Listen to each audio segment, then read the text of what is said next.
Well, yeah, that's actually a great segue, Jesiah. As a final topic, I'd love to get your quick reaction to this clip of Ana Kasparian on the Young Turks. I know we both talked about this on our own shows. I've really enjoyed your content over on Pondering Politics, breaking down the kind of right-wing pivot that Cenk and Ana have embarked upon. And I think this clip kind of says it all, right? This clip kind of just puts it all out in the open. She's not even denying it anymore. And we talked about the failures of the Democrats. We also need to talk about the failures of quote unquote left-wing media and how they basically, in many cases like this one, gave their audience permission to go down this dark path. Let's take a quick look. Can't wait to get your reaction.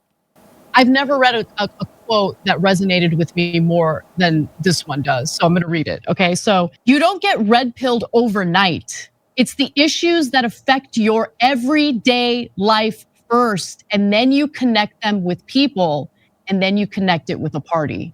That is so true. And that is what I was trying to get across to people. When you're affected day to day by quality of life issues, and all you hear from the Democratic Party is shut up, no, it's not happening, and if it's happening, it's not that big of a deal. Man, that really does red pill people. It builds resentment toward the party. And I really think the Democrats need to pivot away from that, because they're going to keep losing if they think that that type of treatment of voters, that type of disrespect toward voters is going to get them anywhere. You know what's sad? Like I'm muted. Sorry about that. I was saying I do have a lot of criticisms of the Democratic Party. I think obviously what's happening here, though, is, you know, her giving her audience permission to side with MAGA instead, acting like, oh, because there's issues in California, because I have these issues that aggrieve me personally, it's maybe better that Republicans run the show at the nationwide level. Who knows? Let's give that a shot. I mean, that's the clear implication of her statement there. What's your reaction, though? I think that we all three, quite frankly, have to take a step back and approach this with some humility, because all three of us, as at least, you know, straight-facing cis white people who don't recognize that a person being referred to as a birthing person in like medical literature, the fact that you all don't recognize that that is the most important issue, that's what's affecting day-to-day people at the kitchen table. What about swimmers? What about swimmers at the collegiate level? Female student athletes and the NCAA, they're not getting the NIL Riley deals Gaines, now bro. Riley Gaines. Fuck, she has become a daily issue for me because I can't go on social media without seeing her every single time I scroll. But anyway, listen, what's sad is actually that was, as bad as that clip was, I've just seen so many worse from Ana recently. Here's my take on it. And I hope, fingers crossed, that I'll be able to have a conversation with Cenk about. I don't believe for a second that Ana Kasparian would have a conversation with me. She certainly would not with you all, Silly and Billy. We have to talk about that. Cenk won't even talk to us. He fucking hates us bad, man. Yeah, I'm sensing some tension there between Silly and Billy and the Young Turks. But I think that what it comes down to is this. I don't know what is motivating her. It could be finances. It could be, she's said things in the past that like suggest that she's not happy with her level of compensation, but that's just me reading the tea leaves. What I do know is that this, again, is the false equivalence. My issue is not even so much people complaining about the Democratic Party. It's just stick to a single standard. And the reason I say that is, of course, if you do that, you arrive at the inevitable conclusion that the Republicans are worse. So you ultimately get where I want you to go anyway. But she doesn't do that. And Cenk is now getting in the habit of not doing that. So, you know, Trump was president for 4 years. You know, and I hear them say, hey, did you know that Steve Bannon has said that he wants to raise corporate taxes? Well, Steve Bannon was saying that in 2016. Did Donald Trump raise corporate taxes, or did he famously slash corporate taxes? He slashed them. Shit can Steve Bannon called him Sloppy Steve and watched the guy go through a bunch of legal hassle without any assistance from him. You get it. Exactly. Was Trump's NLRB, were they pro-union? Hell no, they were not. They were the most union busting we'd seen in decades. He had a very anti-labor policy. He's talked about in this election cycle, and even after he won the election, slashing corporate taxes again. So when they're like, well, Steve Bannon said, it's like, here's what I don't get. Bannon's rhetoric means more to you than Trump's rhetoric, which is kind of strange. It means more to you than Trump's actions, even though you say actions speak louder than words. It means more to you than Biden's rhetoric, and actually means more to you than Biden's actions, because Biden, like they talk, it's so funny, the COPE, you know, Kamala Harris hasn't defended Lena Khan, which she didn't. That means Kamala Harris is going to fire Lena Khan. J.D. Vance, on the other hand, well, J.D. Vance, he's praised Lena Khan. Well, which administration hired Lena Khan? The Biden administration. And which administration just announced that they were firing Lena Khan? Donald Trump. Did J.D. Vance speak out about it? Matt No. Gaetz said that Matt Gaetz, he hates monopolies and he was going to make America great again. And in Florida, the consent laws, you can have sex with a 12-year-old as long as you look it up, right? Zach, that's what you don't understand, man. Matt Gaetz, of course, loves Monopoly because it's a game played by 7 to 17-year-old girls. He loves Monopoly. What are you talking about? Reminds them of their dad. Yeah. Hey, Exactly. I still play Monopoly sometimes. It is not exclusively for that age. Listen, it's a fun game. Yeah, True 1 story. to 100, everyone. I am so fucking anti game. It was so funny. Like when I or card games. Like somebody tried to teach me poker like 10 years ago, and I just like glazed out. I've never played one game of Monopoly, not one time. Now I'll play The Witcher 3. I'll play Halo Infinite or Halo 2 and shit like that. Like I'm not much of a gamer, but I'll play the occasional video game. I can't do Monopoly. So dude, for the most part, I feel when someone's like, "Hey, bro, I just got this new board game. It's gonna take like 3 fucking hours, and you have to study this manual to figure it out." My eyes glaze over too. That being said, I will say Monopoly is a genuinely fun fucking game. I think that if you and some like 2 or 3 homies get together, crack open a couple beers, I think you're gonna be shocked by how fun Monopoly actually is. It's a really genuinely good game. I will have anti-Monopoly too. There you go. That one's fun. They have all instead sorts of of instead of variations. Milton Bradley, it would be Zach and Gavin Lee. There you go. They can come up with anti-monopoly. But the point is like, so we have Trump's past behavior to look forward to. So why are you giving MAGA the benefit of the doubt and creating this false equivalence? I mean, that's the thing that I don't get. It's like they violate their own standard. Imagine how much shit that Cenk has given AOC for working within the establishment, which if that's your view, fine. If you think she's conceded too much, fine. But what I don't think you can do in good conscience is simultaneously say, hey, OC, don't you ever fucking work with Nancy Pelosi, but also I'm going to work with MAGA. Yeah. I don't understand that. Because they're in power now. The same logic. And they're just worse. I'm sorry, but Donald Trump, yeah. yes, is worse than even Nancy Pelosi. So it's like, I don't understand. You don't want progressives to work with liberals, even when they're both in power and can listen, to the extent that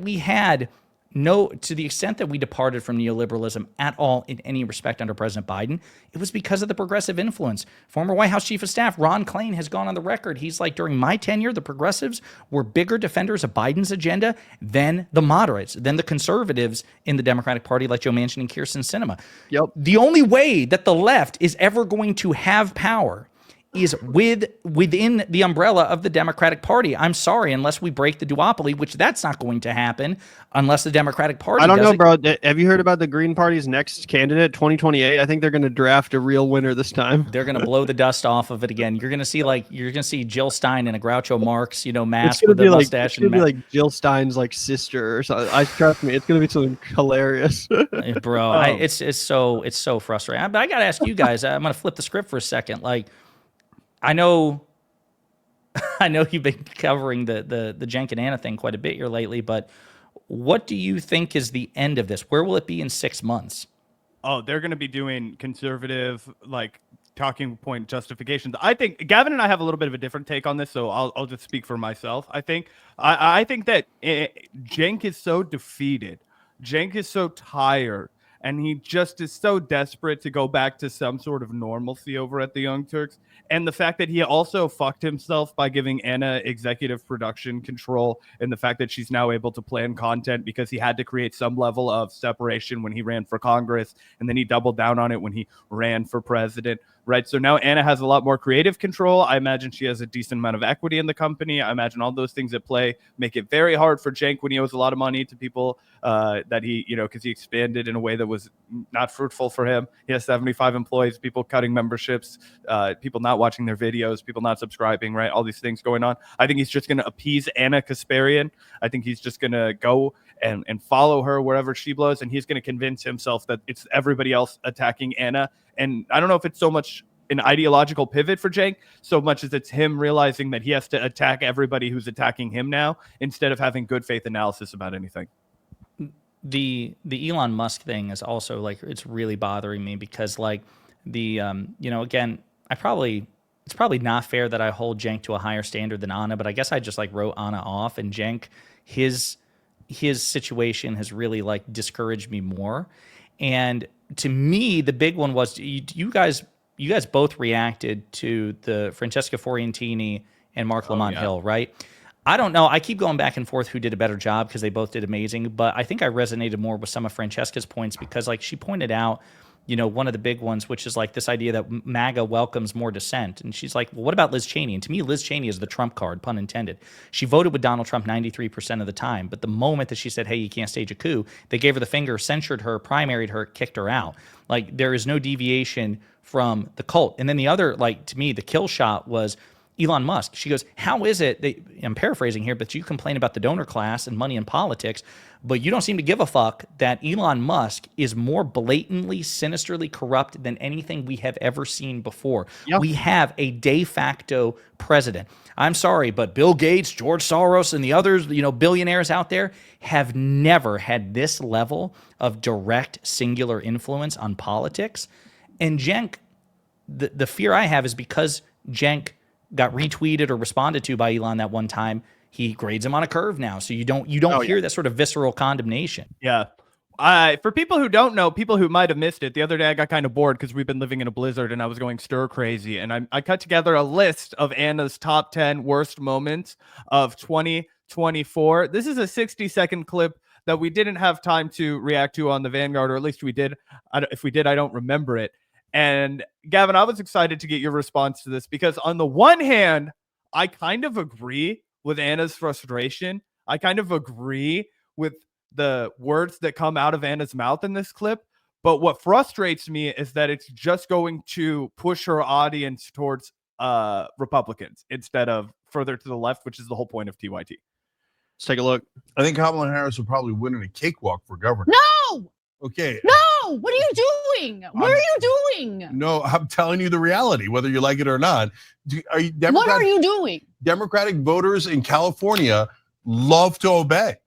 And so oh my God. I'm gonna move, Cenk. I'm gonna quit my job. I'm gonna quit my job and I'm gonna move. I'm not saying I'm in favor of it. I'm telling you what's like if the Democratic Party said, we anoint Kamala Harris, a giant percentage of Democrats in California would go, yes, we obey. We will take the loyalty oath. It doesn't matter how bad she is. This state cannot survive another incompetent Democrat leading it.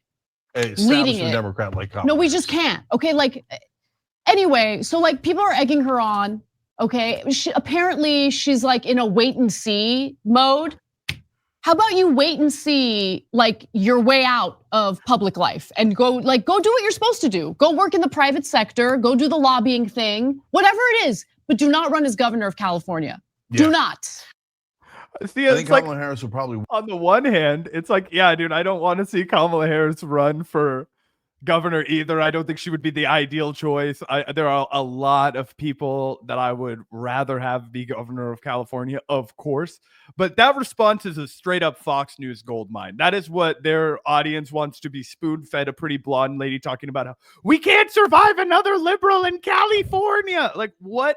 Yeah. What's your reaction to that, dude? Oh, that's exactly what I've been saying, bro. It's like she's auditioning for Fox News. I mean, that's the shit they eat up. Some blonde, rich, white lady to come on and talk about how Democrats have completely ruined California. And it's like, yeah, dude, I'm not defending the fucking government of California, but also, as we pointed out a million times, Kamala Harris as a candidate kind of checks a lot of the boxes that Cenk and Ana have been saying a Democratic candidate should check. She takes crime seriously. She literally was a cop herself, the top cop of California. They keep saying, oh, progressives don't believe in crime. Well, guess what? Kamala Harris certainly does. She probably cares about it more than anybody.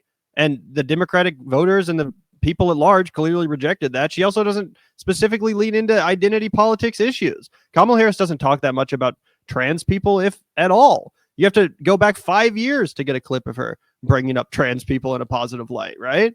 So it's like, who exactly should be in charge of the Democratic Party? Cenk and Ana, you know what I'm saying? Because it seems like a lot of the mainstream corporate Democrats fit the bill as described by you guys. Dude, that's an incredible point.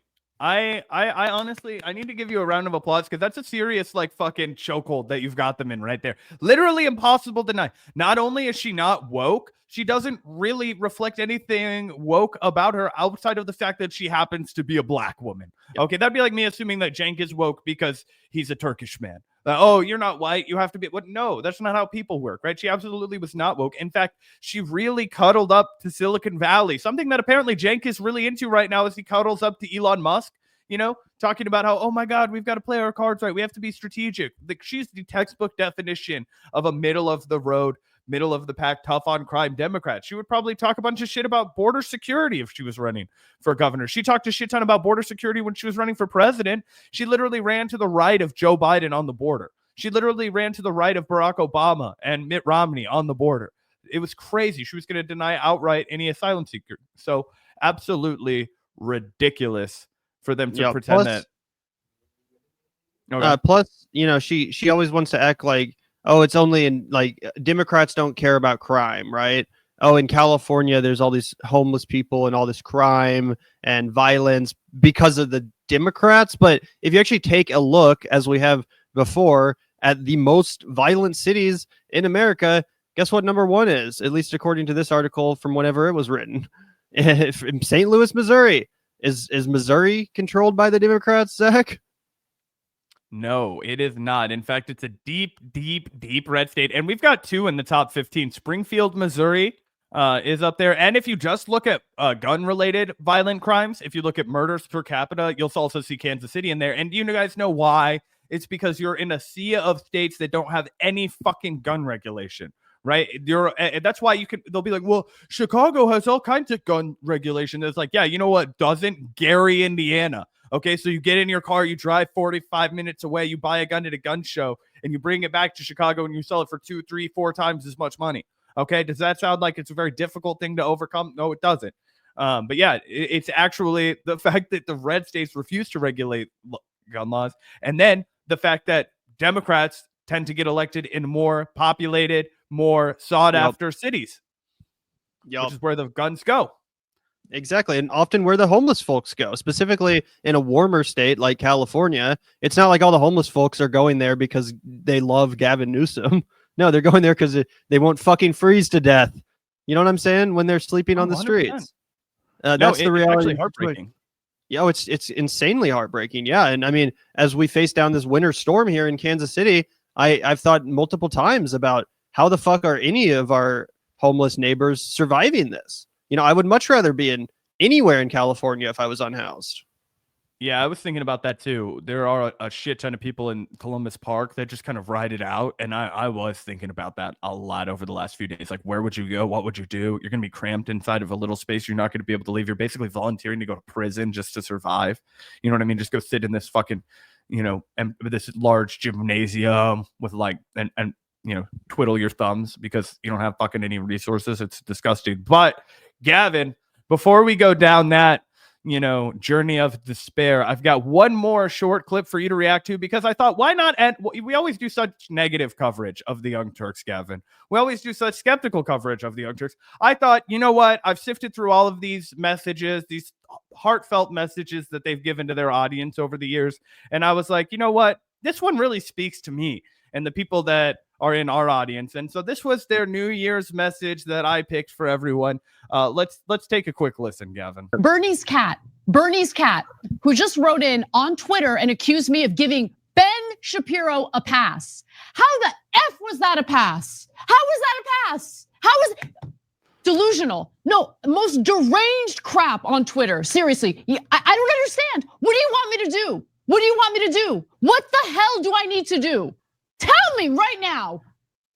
Yeah, no, look. No, people are deranged. You are deranged. You're deranged. How the hell did I give Ben Shapiro a pass? I was the one who chose to do that story. We did that story. And I don't know how much more aggressive we could be in condemning him in that story. Deranged. I don't know what else you want from me. Jesus Christ. I can't take it anymore. Go ahead, Cenk. Sorry. Just as we did a story about ostensibly, I don't know, maybe they are, maybe they're not. I don't know what they are. Writes in and saying, you just saw our story on Ben Shapiro. You thought that we were too light on Ben Shapiro, that Anna was too light on Ben Shapiro, you'll get checked into a hospital, man. I was too easy on him because I didn't flat out say he was lying. Okay, he's lying. I don't know what's in his head. I don't know if he's lying or if he's completely shielded from the reality because he's in a different bubble than you. Do you not understand that? Do you think he's sitting around watching news reports of children having their limbs blown off? Do you think that's what he's watching? Or do you think he lives in his own little bubble where everyone around him and all the news that he's consuming indicates that the IDF is the most moral army in the world? So that's the issue, that I didn't say he was lying. Okay, fine, he's lying. Do you feel better? I can't take this crap anymore, seriously. I can't take it anymore. I can't take it anymore. If you think, unbelievable. And sometimes I get called Zionist on social media and stuff. If you think we're not sufficiently tough on Israel, you've lost your mind and you don't realize. Watch something else. Watch anything else. Okay. All right, that was it. That was all I had. I just was like, wow, we need to relive this mega compilation, this meltdown of what was, because guys, I did my homework. Finding the shit is not easy now, okay? TYT has scrubbed all of those streams. They're no longer unlisted, they're now privated. So you have to have been in the know and you had to have been diligently saving that stuff. So you're welcome. The Vanguard keeps receipts. Yeah, absolutely. Shout out to you for curating those clips. Before we get out of here, Zach, do you also want to quickly take a look at Cenk praising Laura Loomer? Oh yeah, absolutely. Let's get into that for sure. This is the cherry on top, and then we'll get to the super chats, guys. Super excited to get into those, but yeah, we got this. Despite their brief spat with Laura Loomer, seemed like Anna really was triggered by Laura, honestly, for calling her out, which we covered. Now it seems like Cenk is taking a bit of a different tone. I'm gonna say, right? She has said the worst possible things about Muslims. I'm Muslim, so I get it. She's terribly wrong on race, right?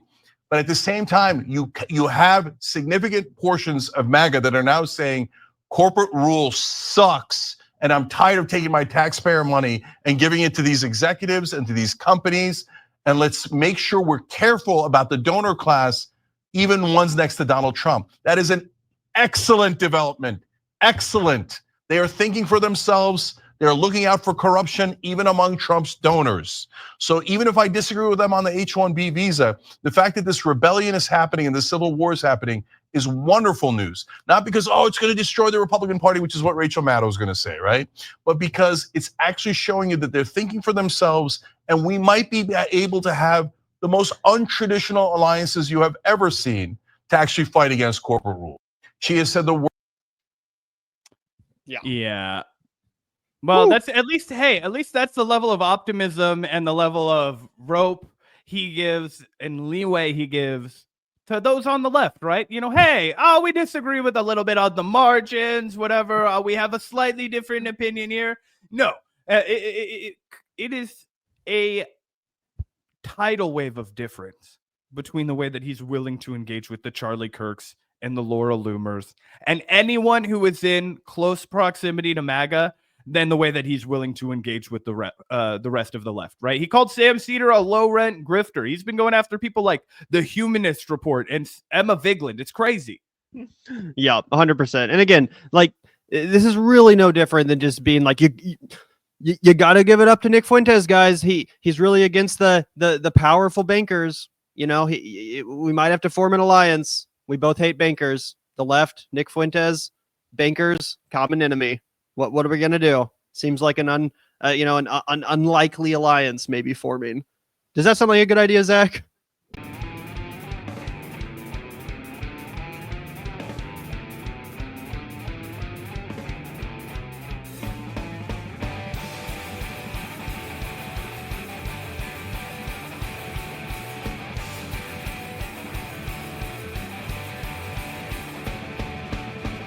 Look out the door if you hear an ambulance. The Vanguard will be there, sir.